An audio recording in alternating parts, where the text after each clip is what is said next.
தீக்குச்சி பட்டாசா தெரிக்க அவ வந்தாச்சா, தீப்பொட்டி கண்ணாச்சா திருப்பி திருப்பி பத்திக்கிச்சா, ஏன் கிட்ட வந்தாச்சா எட்டா கண்ணி தந்தாச்சா, பூசிய தச்சாச்சா உள்ளிக்கு என்ன நிக்க வச்சா. முசு பாத்தி கிடக்காட்டி எந்த கழுசான கலட்டாத. முசு பாத்தி கிடக்காட்டி எந்த கழுசான கலட்டாதே.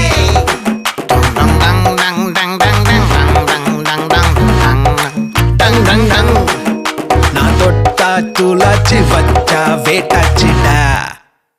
தீக்குச்சி பட்டாசா தெரிக்க அவ வந்தாச்சா, தீப்பொட்டி கண்ணாச்சா திருப்பி திருப்பி பத்திக்கிச்சா, தேன் சொட்டும் சொல்லால தித்திக்கிற தன்னால மீன் கொத்தி பல்லால மென்னு மென்னு தின்னு புட்டா. முசு பாத்தி